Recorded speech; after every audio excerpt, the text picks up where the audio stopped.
Prosper, no weapon. Prosper, no weapon. Prosper, no weapon. Welcome back to the Prosper No Weapon podcast. I'm Derek Franklin. And it's your girl Jazz. And yeah, man, what this is, season 2? We have not been 2. consistent. Haven't been. Haven't been at all. We gotta steward what, God has blessed us with, Yeah. Oh, he's been tearing us up. He's been tearing us up. We're gonna just call it out this season. Because it's so much, we learned since the last episode. Really this season period. He been tearing us up. He been getting us to a whole nother level of trusting, faith. Yes. Yielding, our marriage. Surrendering our marriage, finances. Man. All our plans, everything has been shaken. For a purpose. Yeah. That we just do not know. where it's gonna go. Yeah. What's gonna come out of it. But he got a plan. Yeah. You know what I'm saying? Yeah. And it's to prosper us and not harm us. Right. Even though it feels like harm, I think that's the part that we like to skip. Right. Like his plan involves trials and tribulation. His plans involve going through deep waters. Thanks. And because we know that because his word says, when you go through deep water, he says, when you go through deep waters, I will be with you, which is a promise. And he says, in this life, you will have trials and tribulations and troubles.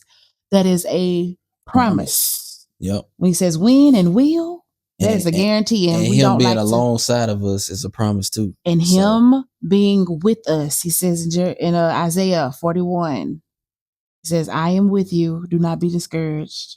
Do not be afraid. Mm-hmm. And then he says, I will uphold you with my right hand. So that it also means that it's going to go through some stuff, but he got you. He got us. But we got to endure well. And that's the toughest part. And I feel like that's the season we are in. And I think too, like what you're saying that, it's the pruning stage that we do not like. Because if I could skip it and still be pruned, I would. But there's no way to be pruned without being cut, without being reshaped. Yeah. Without letting some things grow out of you and then be cut off. If you think about pruning, if you think about even what God was saying in that, like pruning is like a growth process. Yeah. So old things grow out, like say some branches be brittle and they fall. Then new ones grow. Then you got your season where all the leaves fall. Yeah. And then growing back. And that's pruning. It's a seasonal thing. It never ends. So when you even what you saying that, you go out there right now. Yeah. Got branches on the ground. Them the ones been cut off. Those are the ones that could not make it for the next season. And the weak ones. They won't be able to hold. They won't be able to hold what's needed. Nope. And let's be real. They won't even be able to hold fruit. Come on. Yeah, they're too weak. So I'm gonna cut you off and grow something else. Yeah, whatever I need. What God is saying, whatever he needs to grow in us and through us, some things cannot go. And that's the part we like to skip. We like to skip when he says get rid of gossiping. And I love we like to skip when he says get rid of the lying, the scheming, the ego, the pride, being selfish, being distracted, putting idols before him. All of those things are offense, anger, criticism, all of that. He's saying get rid of that. And it comes in stages because some things you don't even realize that you do. We didn't do? What? We didn't even pray, but we're going to pray after. We didn't even pray before this one. It's all right. But it's okay. Mm-hmm. We're going to keep rolling. But, yeah. So, I mean, I think too, one of my favorite examples he showed me a minute ago is like you go to the gym. Yeah. No, like they love to say, no pain, no gain. Yeah. So if you think about how the muscle works, it actually tears because it's growing. Yeah. You know what I'm saying? Yeah. There's pain involved in it. That next day or that next day or two, you get sore. Yeah. That don't, like some people, it feels good, but it don't. You know what I'm saying? But that actually means that you're working. Yes. That they're working, that they're being stretched. Yeah. And, like if I go play basketball right now, every muscle in my body gonna be sore. Come on. And then, and you know what? It wouldn't be that sore if you was already working it out. Exactly. The muscles like, hold on, man, you doing something that we ain't used to do. And it goes back to our walk Christ. At some point, something should be as painful no more. Come on. Because you done stretched it. He done stretched you out enough. So come on. I think if you constantly feel like, ow, ow, ow, ow, you're not working out enough. So I think you that gotta really get more discipline. That transitions us to you know, what he's showing us in real time. Yeah. How much we've been dependent on this system. Yes. It's a difference between the world system and God's system. And I think our faith becomes shaken because we are so dependent on the world system. It's a stripping away of what we used to doing. Exactly. Like, if God says, give it all up for me, will we do that? Will like we the have rich been, man. Come on. When we have been comfortable with certain things. Yeah.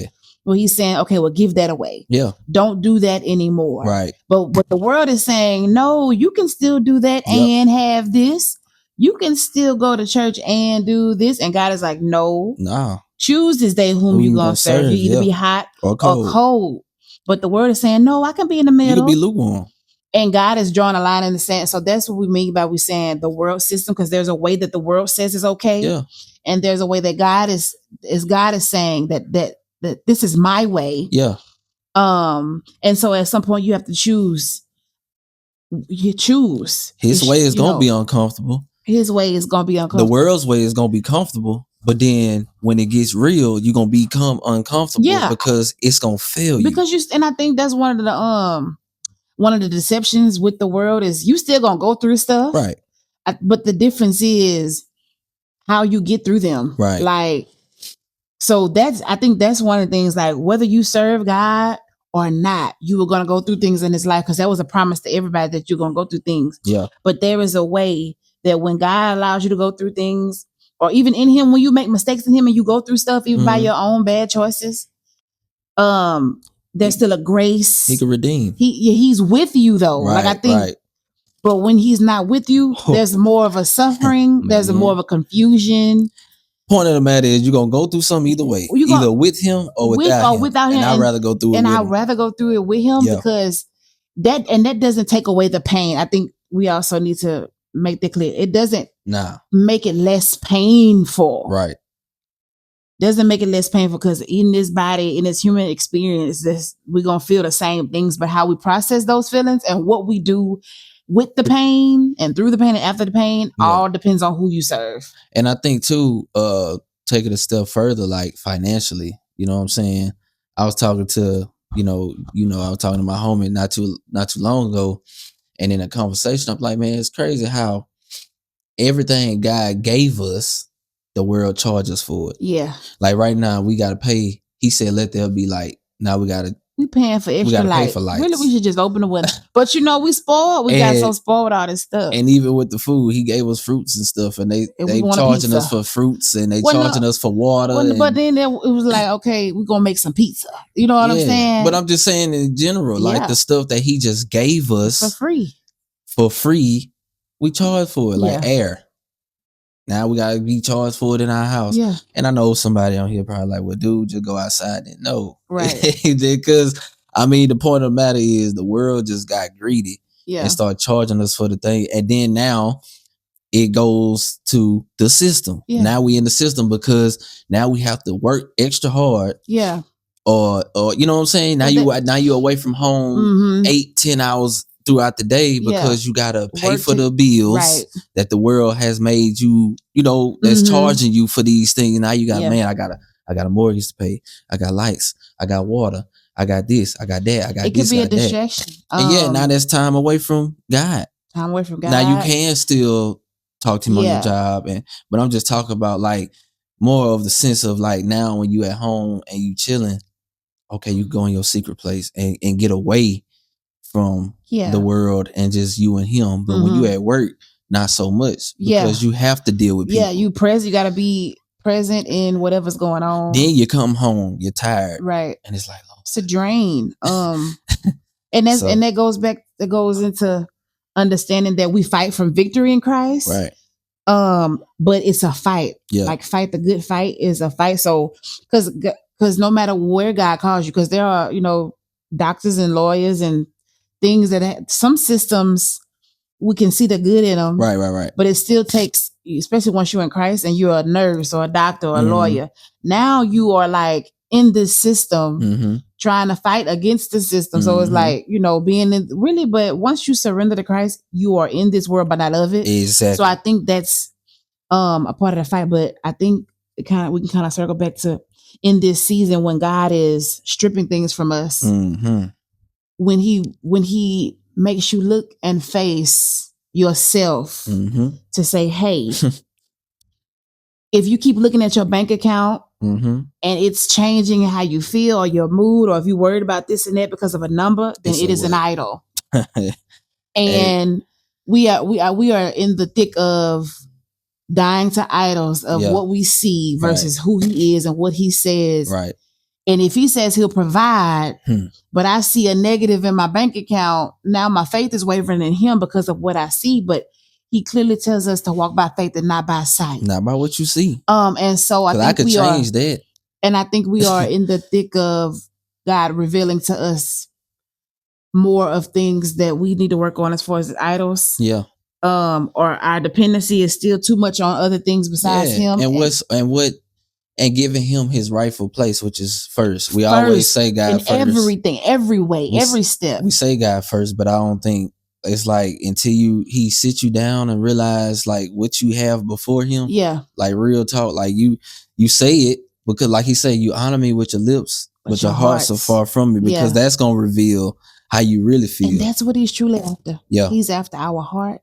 He's after our minds, our bodies, our souls, our will, our way. And it's just time to stop playing. It's time to stop playing. He wants to take over. Yeah. We are his vessels in the world. Like nothing can get done through the world without his servants surrendering. Yeah. And so it's coming to a time where he's saying, choose me over everything. Right. And he's not going to make you. He's not going to make you. But it's like Jesus said, woe to those. Yes. It's going to be like, and also with Solomon, like every day, the more I learn, I understand when he said, the more I know, the more I grieve. Yeah. Because it's like, man, so many people just willy-nilly just walking around here like, you know, one day it ain't gonna be lights out. Yeah. And you gotta, and it's not that he gonna make you go to heaven or hell. Yeah. It's ultimately your decision on your everyday life, on what you choose. You gotta wake up every day and choose Jesus. Him, choose differently. Yeah. And I think also too with that, you also realize how good he is to us. When we was doing the same thing, he had grace and patience with us when we didn't know any better. Come on now. And I think sometimes we forget that, like we did not get here overnight and we're still not there. No. And so I believe too, sometimes on your walk, you can kind of feel like you're better than. Right. Or like you got it figured out. Yeah. And I think sometimes that has been portrayed sometimes in church and by religion that, oh, now that I accepted Christ, I'm better than you. And it's like, no, I'm in the same boat as you. You know what I'm saying? Yeah. If I continue to do what you're doing, we go into the same place. Facts. But there's the same grace that I have that you have too, so you can change too. You don't have to stay the way that you are. Go ahead. No, I was just gonna say, I just think sometimes we get lost in doing what God said. We forget we was there to what we once were, us out there twerking and working and doing all of that, and we are no better than anybody. No, and I think that's when you said patience, that's one thing we were taught too in this season. Like if you're being rushed, it's not God, because one of the fruits of the Spirit is patience. You're rushing to a decision. Yeah, you're rushing to a job, to an appointment, to anywhere. That is not the right spirit to be walking in. Yeah, because you reap the consequences of rushing. And the enemy will try to get you to rush to make a decision without hearing God. Facts. That was us. He'll get you to rush to be somewhere, and maybe God was telling you to go left, but you so like in a panic. So he was trying to tell you, hey, no, go here, but you rushing. Like prime example, you know, and I ain't gonna get in detail because it's a little touchy subject, but you'll know what I'm saying. Like one point, you say, okay, God, I'm not going to do this or that until you give me an answer. And he answers you. And sometimes I think where it gets blinded or you know what I'm saying, is where we try to put him on our schedule. Yes. When it's really like he's God. Yes. So whenever we waiting on the answer, we gotta wait. We can't be like, well, God, because see, that goes back to the system. Yeah. The system will put pressure on you to have deadlines. Have an answer right away. And then God like, I don't care what I they don't say. operate like that. I operate above I that. don't. Now he does have grace where he's like, well, I know this is very Mhm, important. mhm. So you're my child. I'm gonna Right. give you an answer, not because of them, but because of my love for you Mhm. and what you got going on. But sometimes he still lets us know and shows us through those situations who has the number one spot. Yeah. Because what voice is the loudest? When and we's talking sometimes we about that? make, because let's be real, this summer I think I made two decisions that the system, I felt pressure from the system, not them just like sending me eating. It's just the weight of, Mhm. okay, I got these bills that I need to Mhm. pay. Yeah. Instead of Instead being of being still like, okay, and no, I say, don't care Lord, what they say or what yeah, this say, Lord, until you say go here or go there, I ain't doing nothing. yeah, Lord, this is what's before me, Yeah, but I don't want to make the wrong decision without you. exactly. And quiet the noise. Yep. And that's what God gave me the revelation about the scripture when he says, my sheep know my voice and they follow me. Mm-hmm. There in this season is a lot of the enemy is after our sound mindedness. And so we're being bombarded with all these other voices of fear, of doubt, of regret, of shame, of anxiousness, of rushing, of panic, of sadness and of grief. But God is saying, dwell with me. Facts. So that my voice is louder than your shame, your guilt, your mistakes, because I do not condemn you. I want to love you into the right path. Facts. I want to heal you into the right path. I want to, give you strength into the right path. And most importantly, I'm with you. And I think that's one of the biggest things. Let God's voice be the loudest. And what that looks like is being slow to speak, being still, waiting on him, slow to anger, reading your word, and his voice is his word. So sometimes when you're looking for an answer, see if it's in his word already. Now, I love that you say that because it's like I've just been segueing. The fact that you said that's something else we just recently learned when we just did Bible study. The Old Testament is the lion. Yes. The New Testament is the lamb. We was reading. Come on. And we was reading Jeremiah and Hosea, and they kind of mirrored each other in a way. But we heard the lion. But then when we went to John 15, you heard the lamb. The lamb. You know what I'm saying? Yeah.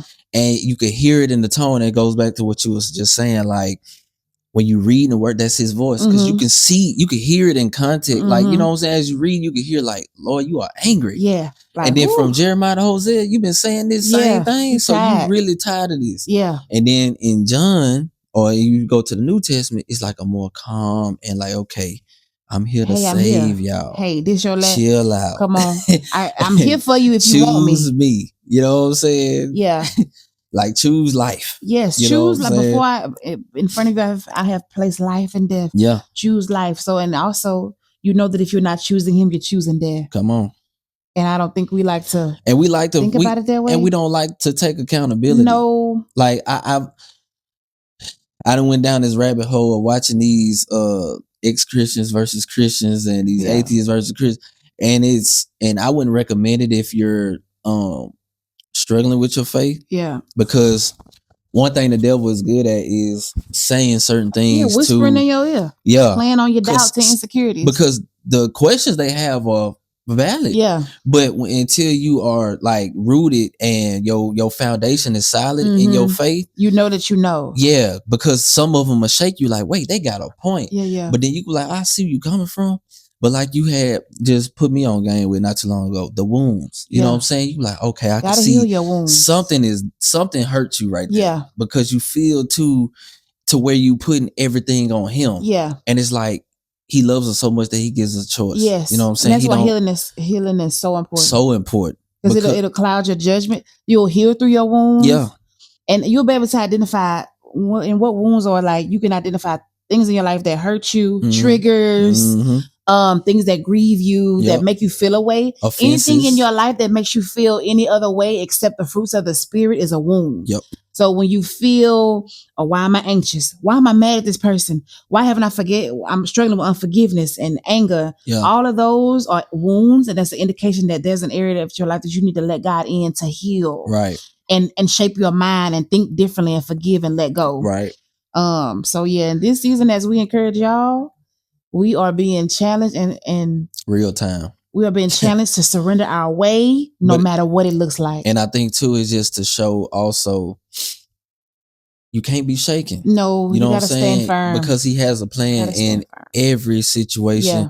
No matter, now a lot of people say, well, God already knew. Well, I think in my belief, he knows the outcome of whatever decision you choose. Yes. You know what I'm saying? So he leaves the decision up to you, and he already know, okay, if you make this decision, I know what's going to happen. If you make this decision, I know what's going to happen. We just want to be, we don't want to be accountable and want to just put it on him when ultimately he say, hey, I love you enough to give you these tools at your disposal, but it's up to you to go get them. Seek ye first the kingdom of God and all his righteousness. All these things will be added unto you. But we want to use it for our benefit, and we want to go to him when we hurt, and then when we back right, we back out. Yeah, you want to just use him. You want to use him as a genie, as a get out of jail free card. But then once you out of jail, then you go back to the world. You go back, and it's just like you gotta, you have to choose. I ain't gonna say you have to choose him. He wants you to choose it because it's the wisest choice. Why wouldn't I go back to the one who created me and everything else I'm seeing? Who was allowing, like, we can't even describe air, but we're not questioning it. You know what I'm saying? It's a lot of stuff we can't understand. We just can't fathom how this came to existence. But yet, is God real? Yeah. But you know, this is just a lot. I know we was from subject to subject, but there's so much more that we've learned in this season. Do a part 2, 3, and man, however many. Because we ain't even touch on what we learned in our marriage, and that'll have to just be. I think we'd have to do a whole other segment on marriage for sure. Yeah, we'll have to do a just that one episode on marriage. But keep sticking with us, y'all. We are in our own battles of being consistent. Facts. And not believe the lies of the enemy in our own life and our own head, that we know that we are called. And so bear with us and continue to pray for us as we continue to pray for y'all. That we fight the good fight of faith. And let us know in the comments too, like what else y'all want us to touch on. What's on y'all heart? What are y'all experiencing? And just give us some feedback and bear with us. We are going. I ain't gonna say try. We are going to be consistent in this season. You know what I'm saying? Because this is most important. Nothing else that got going on. We trying to encourage y'all. So y'all be blessed, and see y'all next time. We still have go get our merch, y'all. She just tried to listen. I got some food in the oven, and I'm like, you need to come on. It looks y'all be encouraged. Check out our merch. Prosper No Weapon. Link in the bio. Appreciate y'all. No weapon. God's way is the only direction. Without Christ, I drift astray.